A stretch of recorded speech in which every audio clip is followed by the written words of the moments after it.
In today's video, I'm going to share with you how to can your tomatoes using the water bath method. Welcome to the Water Bucket Homestead.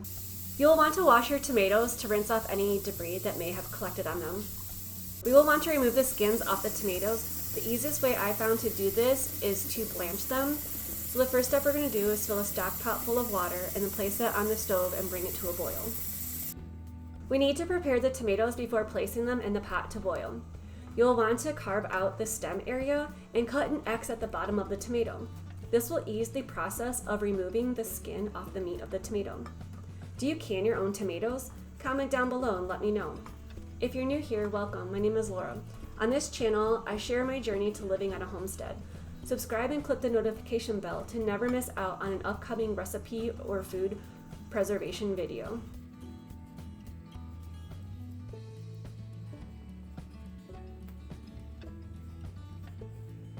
Now that the water has come to a boil, we'll place the tomatoes inside the pot. You'll want to leave them in there for a few minutes.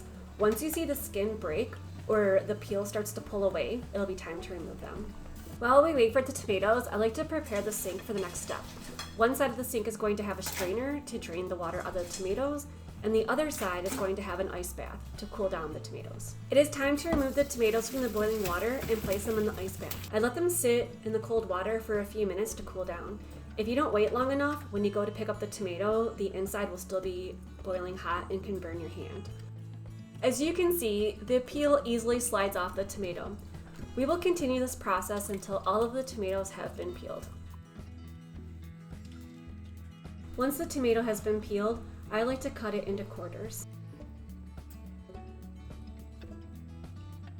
You will want to sanitize and heat up your jars. You can do this in the dishwasher or in the oven at 200 degrees Fahrenheit. You'll want to fill the pot for the water bath and bring the water to a boil. You will place the lids in another pot and you're going to bring that water to a boil. And we will place the pot full of tomatoes on a medium heat and keep that warm. Now that everything is in place on the stove and I remove the jars from the dishwasher, I'm going to proceed to fill the jars with the tomatoes. Before I add the tomatoes to the jars, I'm going to add a half a teaspoon of citric acid and I'll add a half a teaspoon of salt. Instead of citric acid, you could use lemon juice. In the past, I haven't done that, but when I was refreshing my memory of how to can the tomatoes, I read that in the fall canning cookbook to add the citric acid or lemon. Now we can place the tomatoes inside the jar. You do want to leave about an inch room from the top of the jar to the top of the tomatoes. This will allow the tomatoes to expand inside the jar. If you overfill it, when the lid tries to seal to the jar, it won't be able to seal. I happen to do that with one of my jars. So from experience, just make sure you don't overfill your jars.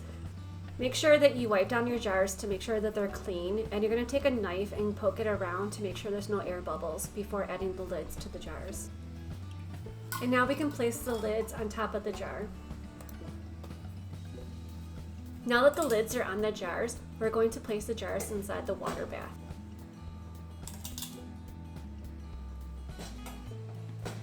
We will let them simmer for an hour and 15 minutes. The time is up. We can now pull the jars out of the water.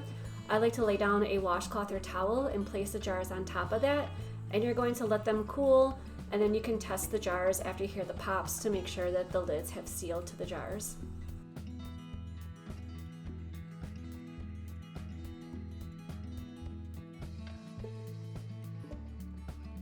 These jars should last for 1 year. Subscribe so you won't miss out on the types of recipes that I'll be cooking with them. If you enjoyed this video, give it a thumbs up. Thank you for watching.